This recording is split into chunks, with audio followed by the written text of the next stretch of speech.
নমস্কার বন্ধুরা, আজ আমরা দীঘার জন্য বেরিয়ে পড়েছি সকাল সকাল। আমাদের সারথি হলেন আজকে বিজয়, এই যে বিজয়, আর আমাদের আর সঙ্গী এই আমার বেটার হাফ ববিতা, হাত নাড়ো। এই আমার ওয়াইফের বড় দিদি আর ওনার মেয়ে জুলু, আর পেছনে আছে আবার তার মেয়ে, আর আমার ছোট ছেলে একদম পেছনের সিটে, আমার ছোট ছেলে। আমরা রাস্তাতে বিভিন্ন জায়গায় যা যা ভালো দৃশ্য দেখবো সেটা তুলে ধরার চেষ্টা করব, এবং দীঘাতে যে নতুন জগন্নাথ মন্দির এবং পুরী বিচের কিছু ভালো দৃশ্য তুলে ধরার চেষ্টা করব যতটা পারা যায়। আচ্ছা, রাস্তাতে আবার কিছু জায়গায় আপনাদের সাথে শেয়ার করব। ঠিক আছে, এখন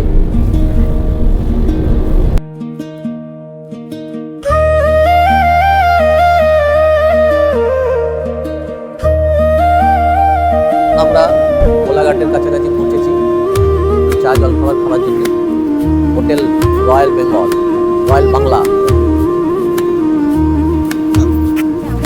দীঘার হাওয়ায় বালির ঘ্রাণ, নতুন সেই মন্দিরটায় চোখ মেলে দাঁড়িয়ে আছে জগন্নাথ ও পাথরের গায়ে।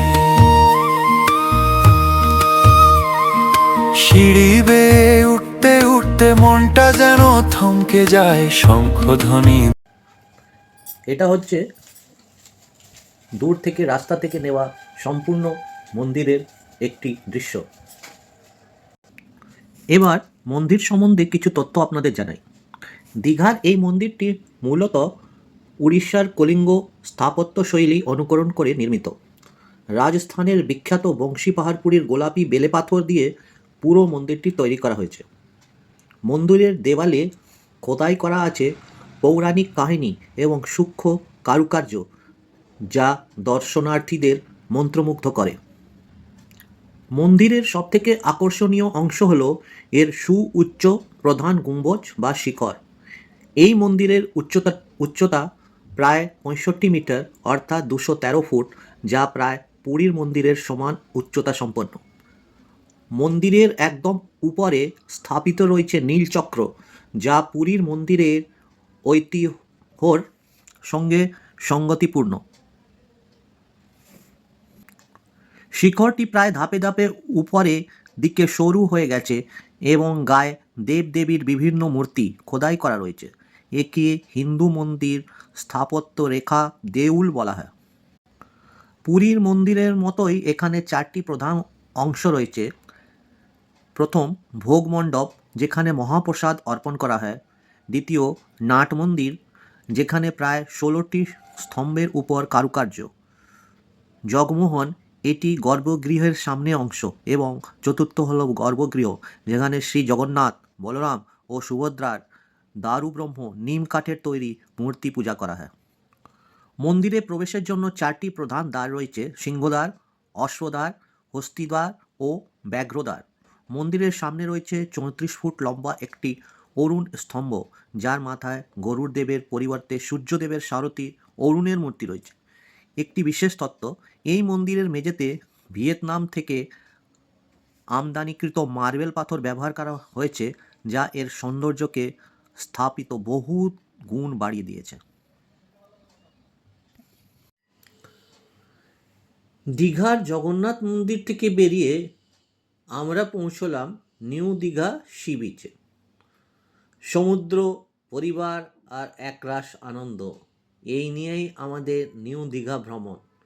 সমুদ্র সৈকতে আমার ছেলে, তার মা এবং আরও প্রত্যেকের ঘোড়ায় চাপা একটা অদ্ভুত অভিজ্ঞতার সৃষ্টি করেছিল।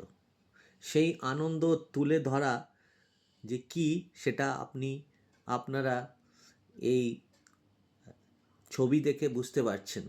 ধূপের ধোঁয়ায় চুপচাপ প্রণাম করায়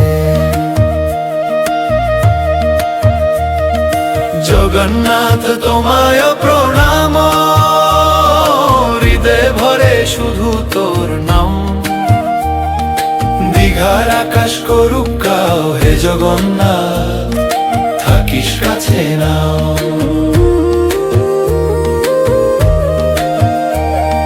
শাড়ি ভেজা সমুদ্র হাওয়ায় ফুলের থালা কাঁপে হাত ঢাকের তালে ডুবে যায় সব দুঃখের হিসাব খাত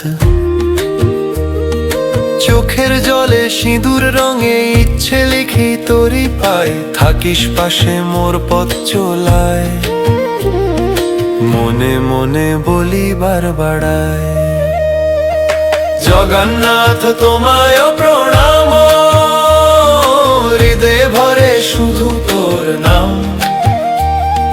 দীঘার আকাশ করুক কাও হে জগন্নাথ থাকিস কাছে নাও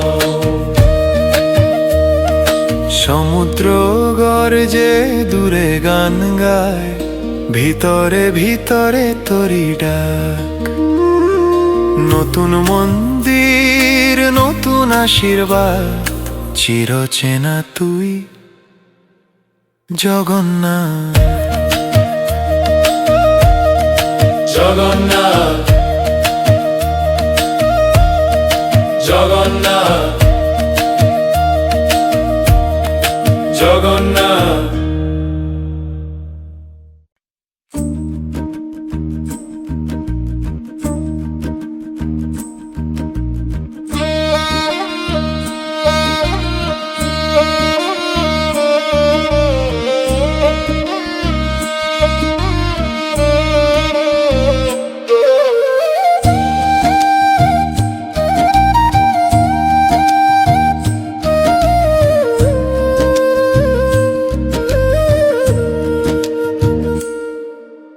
দীঘার হাওয়ায় বালির গ্রান নতুন আমার স্ত্রীর সেই সিনেমা স্টাইলে স্লো মোশনের শটগুলো এই ট্রিপের সেরা প্রাপ্তি। সত্যি দীঘা মায়া কাটানো সহজ নয়। তারপর নিউ দীঘার সমুদ্র সৈকতে দাঁড়িয়ে সূর্যাস্ত দেখা এক মায়াবী অভিজ্ঞতা। দিনের শেষে যখন সূর্যটা টকটকে লাল হয়ে সমুদ্রের নীল জলরাশির কোলে ধীরে ধীরে মিশে যায়, তখন আকাশ জুড়ে এক অপূর্ব রঙের খেলা শুরু হয়। গেরুয়া, সোনালি আর বেগুনি আভার সেই সঙ্গমিশ্রণ জলরাশির উপর ঝিকমিক করে ওঠে। সমুদ্রের গর্জন আর দিগন্ত রেখার বিলীন হওয়া সেই রক্তিম সূর্য মিলে মিশে এক শান্ত ও স্নিগ্ধ পরিবেশ তৈরি করে, যা ভাষায় প্রকাশ করা অসম্ভব। সেই মন্দিরটায় চোখ মেলে দাঁড়িয়ে আছো জগন্নাথ ও পাথরের গায়ে সিঁড়ি বেয়ে উঠতে উঠতে মনটা যেন থমকে যায় শঙ্খধ্বনি ধূপের ধ্বনি